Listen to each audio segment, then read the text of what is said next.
Hallå allihopa och välkomna till kanalen. Superroligt som vanligt att ni är här och jag är här. Och idag så blir det lite annorlunda avsnitt faktiskt. Vi ska besöka en åkerlapp, kultplats som har utnyttjats från jägarstenålder, bronsålder och fram till historisk tid. Och det har varit både begravningar och ritualer ute på denna plats. Så dagens avsnitt kommer jag köra på engelska.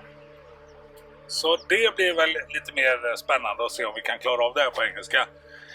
Men jag har ju faktiskt support idag så jag behöver inte prata så jävla mycket. Tänker han historiker-fanatiken kan få prata som jag har med mig idag.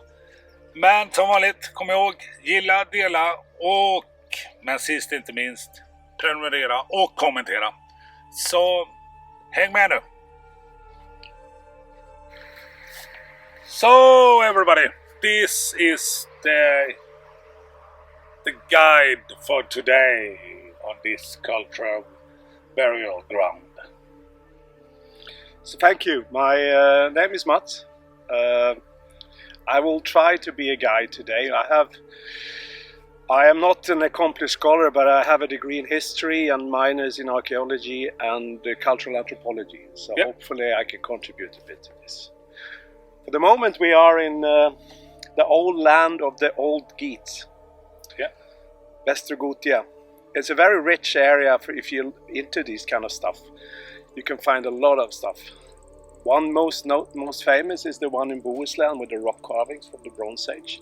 Now we are in an almost equally famous area, which is called Ekornavallen or Acorn Field. This is a continuous burial and cult areas that stretches at least 6,000 years back. So starting with Upper Neolithic up until even modern days. So we decided today to give you a tour of 3 of the most remarkable ones. So this field here is Viking Age, so it's the youngest. We will go over there to the passage graves and the cairns and the stone circles. Yeah. So this place ended by Christianity. It depends what you mean by ended. It ended as a burial site in Christianity because of the church cemeteries. The cult parts took place far into even in the early 1900s. Oh, okay. And well, I'll explain you to this later when I come to this. But it was a way, if the new gods didn't listen, you went to the old. Oh, which is kind of fascinating. Yeah, this is going to be really interesting, I think, today, and learn a lot more of this. I think so, because if you know the background and you know the reason why they built these burial sites, for what purpose and during which time, it will be much more fun to walk around here. Just looking at stones doesn't necessarily give you any oomph. Oomph! Oomph! What the fuck is oomph? So, there you hear, people. So, this is what we're gonna try to do today. Yeah, so we will start with the oldest part, which is the passage grave. Yep. We go up to the cairn up there, it's quite impressive, and I will speak a little bit about it. And we end up in the stone circle, because that has a dual meaning and a dual purpose, both as a burial ground, but also as a source for Viking Age justice in terms of the old thing. So I think that could be interesting. So people, stay tuned and relax in your chairs or your sofa or your bed and tag along. Oh, okay. Now we have walked a little bit, not too far, and we're standing in front of the first thing we're gonna talk about. So I'm gonna let Mats take the word and spread the wisdom. So we are on the earliest sites of these graves, which are the passage graves. As I said, they date around 4,000 to 4,000 before Christ. Something happened in Sweden then, and it's an interesting question. This is the area for what we call megalith culture, so big stone monuments, and passage graves are one of those. But the megalith culture is from Portugal. Yeah, the megalith culture is actually originating, we think, in the west of France, northwest of France, and then it spread across. What happens normally, that of course we are very far away from the center, so everything is slightly later here than it is in France or in Ireland, etc., etc. Yeah. And we'll talk more about that when we talk about the stone rings down there, because that's in Stone circles. Ja, fan, gör om det då. Let's go on! So this is the first area where agriculture came to Sweden. And the reason for this is simple. The soil is easy to grow things on with those kind of technology they had at the time. And they brought then the megalith culture with them. You can find megalith cultures in most of it in Poland, North Germany, Scandinavia, where the center of Sweden is here, and also the center of Scandinavia is here, and then all the way the coastal line to Portugal and even North Africa. Whether a megalith culture was the same everywhere, I don't think so, but they were influenced by each other. I think they moved, there were immigration coming here. This is always a big debate in archaeology, because when the hunter-gatherers was then replaced by agricultural people, how violent was it? I tend to be much more careful than many others, but I think it was a gradual. I think the hunter-gatherer societies were so few anyway, so the violence and the clashes was less than we think. But that's my opinion. There are many others. I can just check it out. It's also interesting that these are family graves for generations. So it's not one single burial site with one person. These went on for hundreds of years. And they buried them inside in this big larger chamber here, which goes north west. So this is completely perfect alignment from north to south, south. Yeah. South. And the entrance is east, you told me. East, and which is important because when the sun sets, it shines on the entrance. Okay. Yeah. So you can typically have 70, 80 people, several generations buried in here. And they sat in what they call hawker position. So they were leaning against the wall with their knees up. They've done some excavations of this one, which is called the Giant's Oven, Jeromen. But there were very few finds. The soil may be not very good for preserving bones, for example. So okay. It's been quite sparse. Plunders? Could also be. But they buried them intact, so they didn't burn them or cremate them. That's an important thing, because later on they will start cremating people.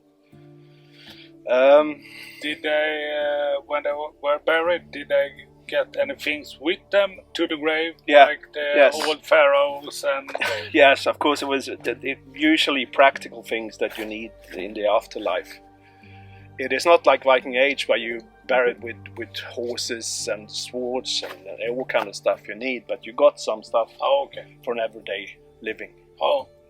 What's interesting about the Neolithic here in Scandinavia is that it took 800 years for it to go from agriculture to spread from North Germany to here. Oh. And one can wonder, because as the crow flies, it's very close. And there's a big debate, why do people start with agriculture? And the argument normally is that, of course, we can feed a lot more people. But are we more people?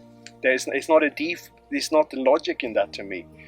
I personally think that there has to be the anthropological version of the truth. There is the one I adhere to, and that's the fact that they liked the new tastes. They got beer, they got different kind of food. And that's an effect. You can also feed more people in a smaller area. But that's not the cause. To my point of view, at least. Yeah. So this is basically it, yeah. It would have been fascinating to see a burial, if you ask me. I've come to this place as a little child. And I always had this imagination of the processions, the rituals on these. There are also a lot of ring marks on these, ring and cup marks, which is the most common feature in any part of Western Europe. And it's so abundant that there has to be some ritual significance to it. They have, for example, in the past, fairly recent, been sacrifices in these little holes. They're about this big, yay high. So they sacrifice grain to increase the yield on a farm field. In times of crisis, there have actually been stories here. The starvation years of 1867, 1868, when people were dying and they had prayed to the new gods, or relatively new, and nothing worked. They were still starving. So they encouraged the young people of the village to come and make love on these, and then put the seed with grain. So everybody, you can remember, he remembers this when he was a small kid, teenager, he went to this. Yeah, but this is, I mean, it's still 1867, 1868. So just to spill the seed and then mix it with the grain so and then made sacrifice. love on the rocks? Yes. You have? No, not really. Not really. But it's a cool idea. Yeah, it's... Yeah, so... And they've also been used, for example, in more recent days to sacrifice. If you have been, everyone knows what an elf is, no? And they can really benign creatures, but sometimes they can be angry and they put a curse on you, and that's really bad. To get rid of that curse, you could go here and perform some ritual in these little holes. So this is a bit of anthropology for you. I find it interesting because it fascinates me. People, not so much the stones itself, but what they represent. Yeah, exactly. So I think, yeah. You okay with this? Yeah, that sounds like a good plan. So now we're going to venture to the next side. Now we're leaving the Stone Age and we enter the world of the Bronze Age. Yep. Stay tuned. Oh, now we have walked not far, but up to this burial site. Yeah, now we enter Bronze Age. It says only says Bronze Age. It doesn't say if it's early or late. My guess it's late, and it's a cairn. Oh. Basically, cairns were made for one person. Okay. So a significant woman or a man, probably a leader of this area. Yeah.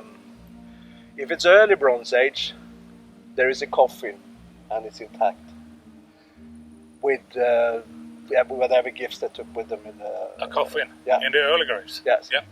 Late Bronze Age, they start to cremate them. Okay, so they are burned before they are buried in this one? I think it's intact because it's early Bronze Age. Oh, okay. So later on in the late Bronze Age, bordering an Iron Age, they started to cremate, which then became the most common way of burial. Oh. Bronze Age is interesting, but what people don't necessarily know is that before the Stone Age you have the Copper Age, which was a short period of time where they only had copper. Oh. And of course that's a very soft metal, but the earliest metal we find is usually copper. Oh. Then they realized after a while that if you put tin in it, you can make it harder and easier melting point, which is the main purpose. Now tin doesn't exist in Scandinavia much, so you have to go to Germany or you have to go to UK to get it. And this is the time of the great trades and the great travel starts then. So if you go to look at the rock carving, one of the most famous rock carvings is a boat. Yeah.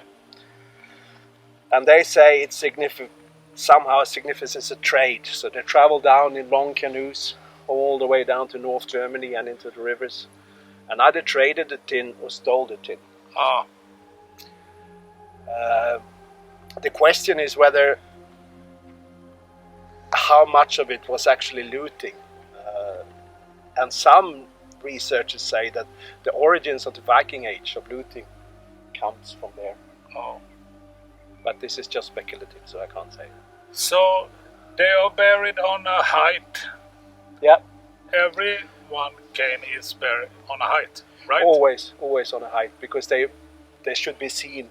The whole purpose is to display power. Okay. And this is also something that changes during the Bronze Age. So you have chieftains, you have small kingdoms that starts to appear, and you have strongmen. Power becomes important. But if the chief are buried here, where is the common people? Where are they buried? What happens then is, of course, but it's made for one person, but you can also bury other grave people in here. So you could have maybe 10 graves, but they are then, the locals were probably just buried where they stood, if you ask me. They were The peasants are down on the field. Yeah, of course. I mean, this is just for power. This is to display strength, and they're all the same. The same goes for the later Iron Age mounds. You remember we've seen some of those. The same there. The bigger they are, the more powerful you are as a human being, or were. And should always be seen. It's quite common. Wealthy people with power, they want to live forever. I'm tired of looking at this pile of rocks because I know, fucking hell, drag every single rock up to bury one person. Yeah. No. No. That's a lot of work. Yeah. And all of these kind of burials, it signifies. There, I would say the first one we saw maybe is an ancestor cult. It's important to be part of the continuity, and it's also much more inclusive. Yeah, I'm thinking of all the rocks because this is not a rocky area. It's not really. It's a farmland, so it must have been carried for a while somewhere. Yeah. That one is sandstone. This is granite, I think. Yeah. But I am not a geologist, so I can't answer that question. What? Oh, you're not a geologist? No. I'm a wealth of knowledge, but not good stones. And it has a beautiful view. I mean, maybe you can take us. Yeah, it has a beautiful view across the fields here, and the mountain on the other side. Yeah, it's really a beautiful place. Yeah. So we are sitting on a beautiful place, talking a lot of shit about our ancestors. Yes. Yeah, indeed. Shit, I wouldn't say, but we are. Of course, you're talking shit. A lot of speculation. Yeah, a lot of speculation. Do you have any more to add to this one? I don't think so. What's significant is that there's a change of culture. There is larger unities from ancestor-oriented stuff to display of power. I think that's important when we come into Iron Age later. So now we're gonna travel to the Iron Age. We're gonna shift clothes and go. So this is kind of interesting, and I hope you also like it. And sit back and let's travel to the Iron Age. Yep. Oh, welcome back. Then now we are Iron Age. Yes, we're Iron Age, which is the last stop for us. This will represent Roman Iron Age, late Iron Age, migration period, and Viking Age. Okay. So we start. It's a big thing. I mean, what we need to remember here when we see these stone circles, and we try to compare them with Sutton Hoo in England, another of these stone circles made in Europe, but they are much earlier and they're made for a different purpose, and that's only, as far as I know, cult oriented. This is a burial ground beginning. Yep. So around 500 before Christ until 500 after, so a period of 1,000 years, they built these and they cremated people and they buried them in the middle of the circle. Yeah. This is a time when the climate got colder. There's a big climate dip at that period. There's also a huge upheaval in Europe with the end of the Roman Empire. When was the nature disaster in history?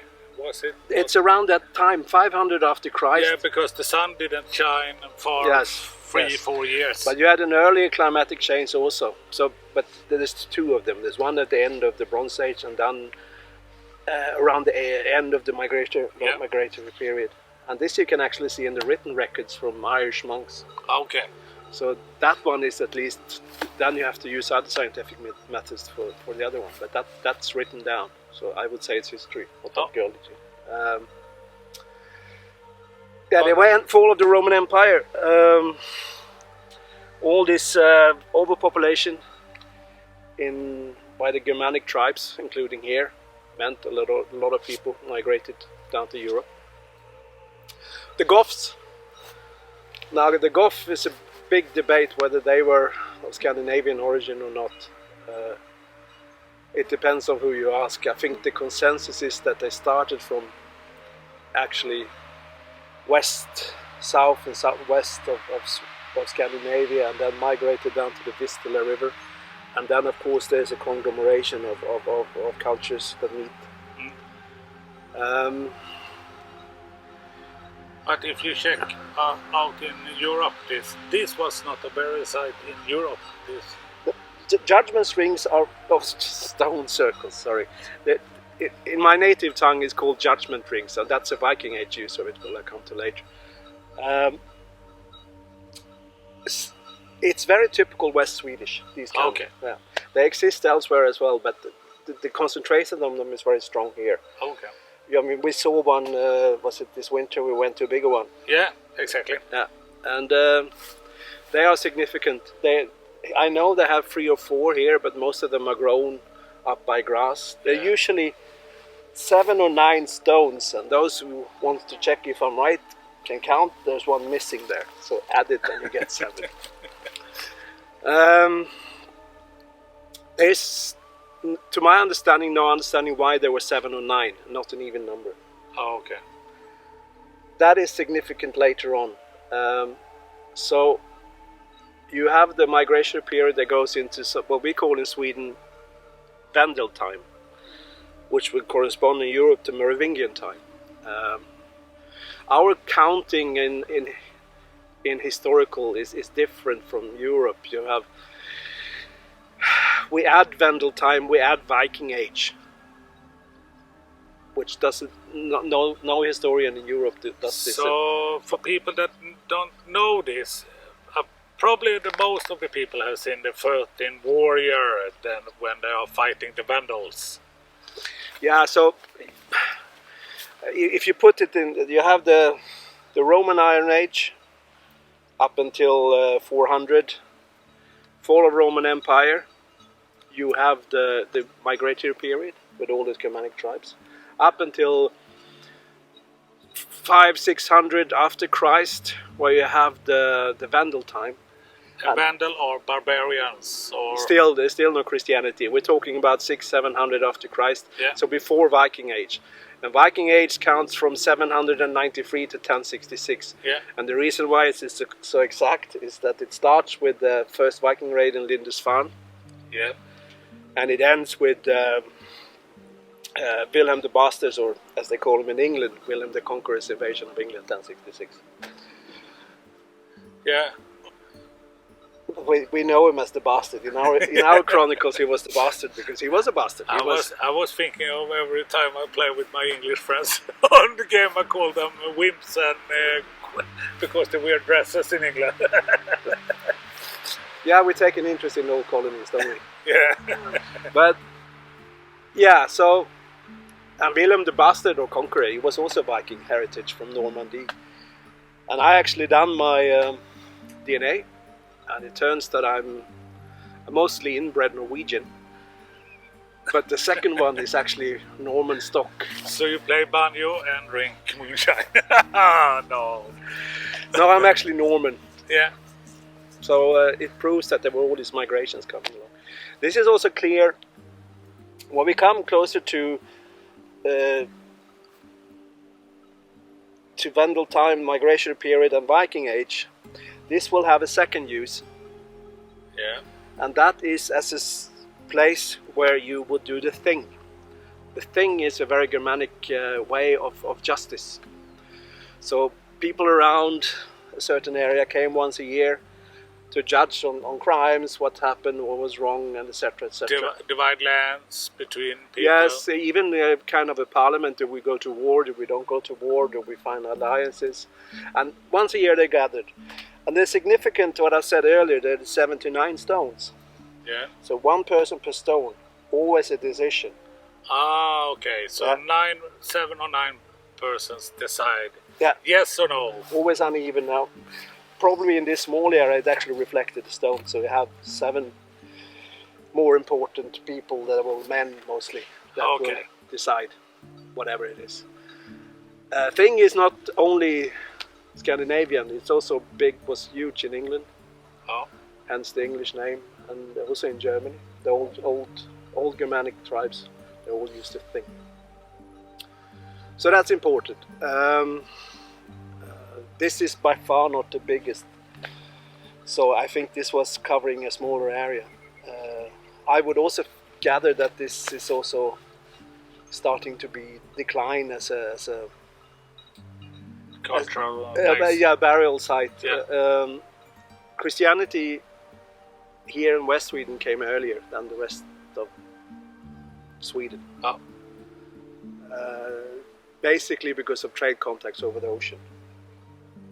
So the first stone church was actually an English church style stone church built in the late 900s in Bornholm. Close by. But Sweden was unified and Christianized sometime in the 1020s, but it was still a very weak state. And by that, when we Christianized, the custom of burial here stopped. So then you have Christian cemeteries. The thing continued, I guess. This is also the area where we have the oldest Swedish book, which is actually a law book. Yeah. Västgötalagen, the laws of the West Geatish. Yeah. And there are some as an historical document, it's quite interesting. You will have to stop me if I get too bored. Get too bored. But there is a passage there saying that if you leave to go to the Byzantine Empire, you cannot inherit.